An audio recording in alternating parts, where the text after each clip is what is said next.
Ladies and gentlemen, welcome to the 10th episode of Visioncon Spotlight, your in-depth look at the nerds you love. I'm your host, Zach Wilson, but you didn't come here to see me today. You came to see the man of the hour. He's the RPG master here to give us some tabletop tutelage. Ladies and gentlemen, please help me welcome the one, the only, Chandler Mirabal. Chandler, how you doing today? Good, and you?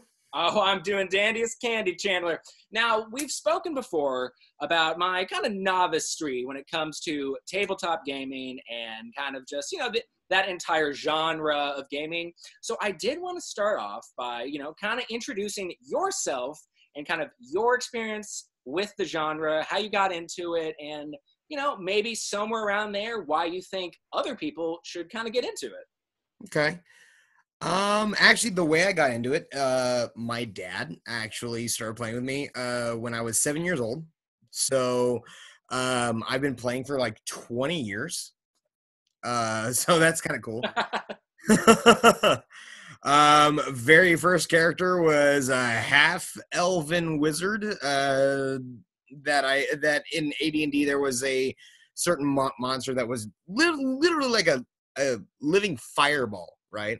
Sure. And that was my first encounter, except for like zombies. But of course, I was 7 years old. My brother was like, I don't know, 4 or 5, and he was trying to run for kids. You know what I mean? Yeah. And so it was a lot of fun. I fell in love with it, and then after high school, I think about, I don't know, 19 or 20, I had a friend of mine who his dad ran second edition. And I was like, okay, well, I know that, so let's get into it. And so I ran that with them for a little while, and then I actually started playing through I played second and 3, 5, 4, and now I run fifth in there, which of course I can run all of them, but now I run fifth. Now, you kind of hiccuped on one of those, and you're not the only one to have done so. So I'm curious, for those of you like myself who are kind of ignorant with this whole genre, why did you hesitate when you said 4th edition? 4th edition, okay. I'm not gonna say bad about 4th edition. 4th edition can be good in certain instances. I personally do not like it. Mm-hmm. That's just me. Of course, I run other tabletop games other than D&D. Sure. So 4th edition felt like a very convoluted, very complex version of 3.5. In my opinion, and this is only my opinion, I think that Pathfinder was the Pathfinder game was what 4th edition should have been. Okay. So do you find that, because there's a lot of people that I've both interviewed and then just talked casually who kind of agree with that viewpoint, along with, though, to be fair, you were much more constructive with your criticism than some of them were. But do you find that 5th edition is kind of remedied a lot of the mistakes they made in the 4th edition? And for those that are kind of looking to get into tabletop, specifically Dungeons and Dragons, 5th is where they should probably go to? Yes, actually. So 5th edition is one of those that is very user-friendly. I find it very easy to get into. Creating a character, I mean, me and my veteran players who've been playing since 2nd edition, we can roll up a character in 15 minutes, you know. But going through every step of the book, every single thing, I've even got my books in the other room. It can take about an hour to actually roll up a character the way you want it. And when I say that, I ask people, okay, how do you want this character to play out? How do you want this character to act? Like, what's your backstory? Where have you come from? Mm-hmm. And that really changes people's perspective on, oh, wow, I'm actually playing a different person. Like, this is great, you know? And so when I ask them, hey, where did you come from? They come with these intense, epic backstories. Some of them are nonchalant, just off the wall backstories. And then some of them are just like, you know what? I'm here just because I want to kill stuff. Sure. Different You strokes know, for different folks. But and I think that fifth edition really, um, so what I'm looking for, more uh, uh, caters to those that actually want to get into it because it's very simple to learn, very simple to do, and you get to go on an adventure right then and there. Now 3.5, yes, there's a lot of math involved, a lot. Second edition, you have Thaco, which trying to explain Thaco to somebody is like trying to speak Chinese or Japanese. It's ridiculous. But then when you have fifth edition, it condenses it all to the simplest rules you can possibly have. It's kind of like, I don't know, if you know of the tabletop game Vampire the Masquerade. yeah. Vampire the Masquerade is a beautifully written game, beautiful mechanics, and it's really stayed with the same mechanic. I have not played the new edition, but it has stayed with the same mechanics for years because it works, because it's simple. You know, you roll a certain number of 10-sided dice, and that's your outcome. So I think that the simplest and most simplistic system you can actually find is probably the best for new players. Okay. Well, breaking down, we'll just use D&D as the standard. There's essentially two parts. There's obviously the dungeon master and also the players. And again, in its most basic, layman's terms, components. So I Right. wanted to touch with the player first. So for people watching at home that are looking to get into, tabletop gaming, but let's start with Dungeons and Dragons. If they're kind of put off by the fantasy kind of realm, the fantasy, kind of tropes involved, maybe they're looking for more sci-fi or steampunk, are there avenues that they can explore, whether it be Dungeons and Dragons or other tabletop games that you're familiar with that you would recommend to them?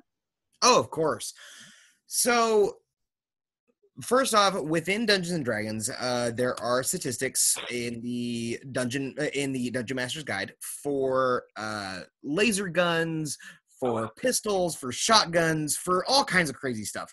And with and you can also find it on DM's Guild. Some DM's Guild stuff, you can see. Oh, hey, here's the 5th edition rendition of, proton torpedo. Okay. But if you want to go into a little more in depth, one of the games that I strongly recommend is the Star Wars Saga Edition 3.5 game, the D20. I love I'm a big Star Wars fan. Which of course we're all nerds here, so like Star Wars, Star Trek, all that.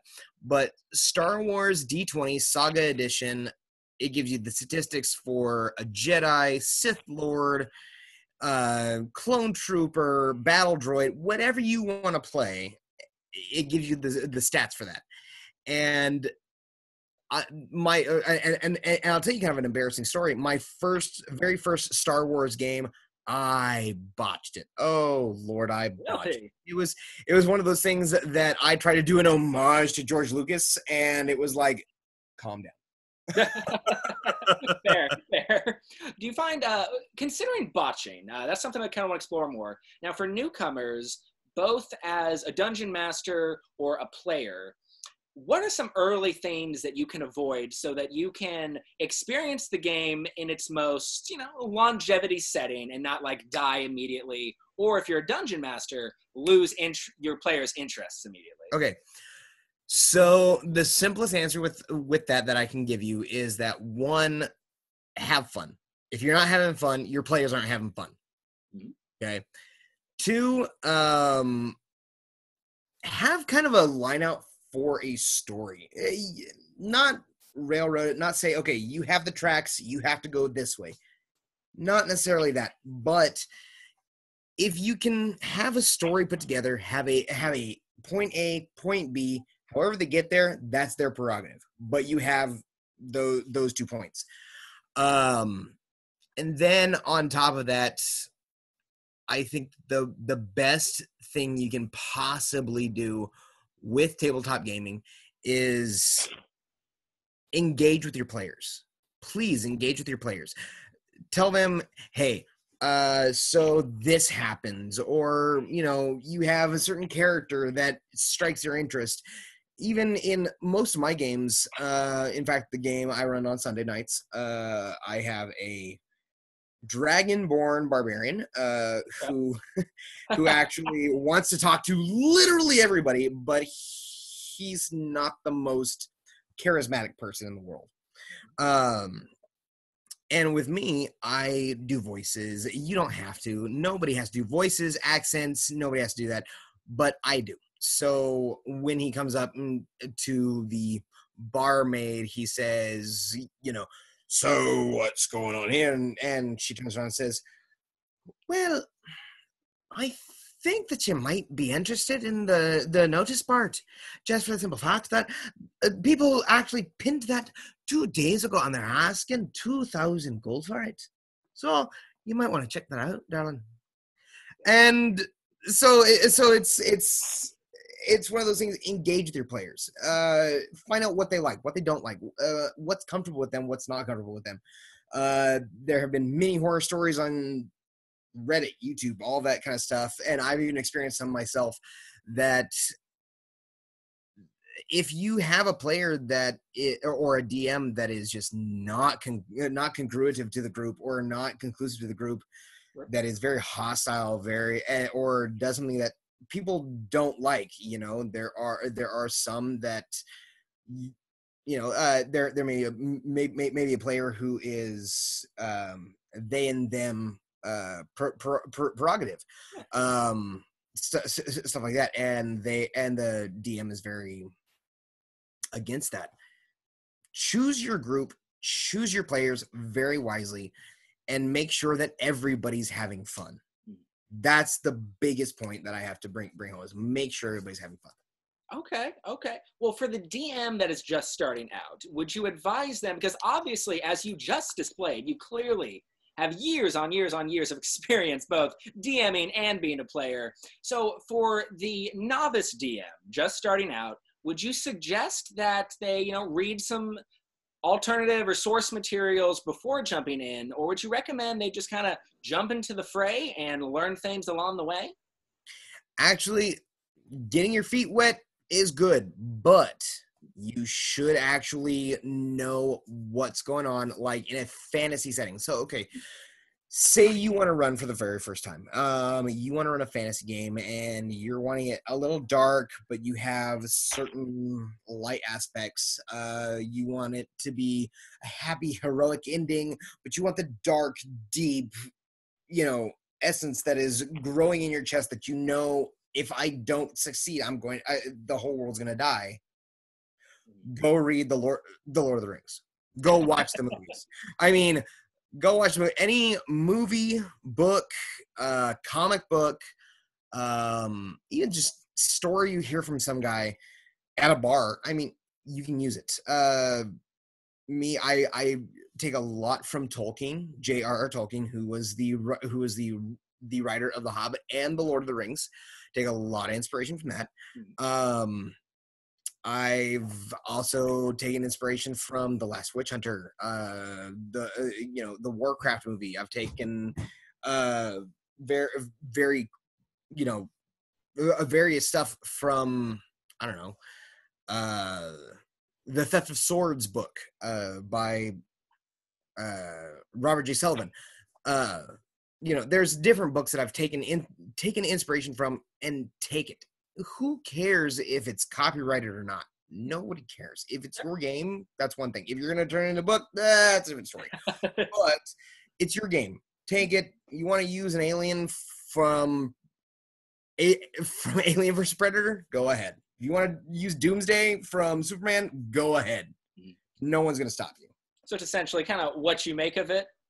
Pretty much. Like, if you want to make your game your own, do it. Okay. Well, my last question that I wanted to ask you, and this is kind of a big, kind of broad question, for those of us, haven't really gotten our feet wet with being players in a tabletop setting. I'm looking around the studio right now. I'm seeing PlayStation 1 through 4, a PC, I got a Nintendo Switch right here.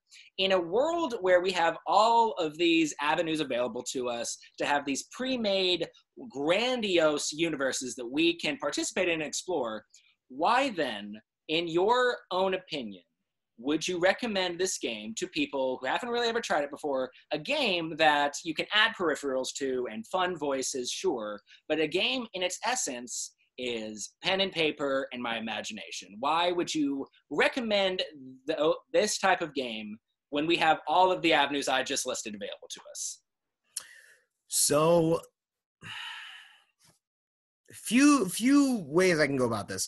Sure. One, it depends on the avenue you're looking for. If you're looking for a horror game, like horror survival, like the video game Until Dawn, okay? You can play Dread. Okay, Dread is a really good avenue for that because it simulates fear and anxiety.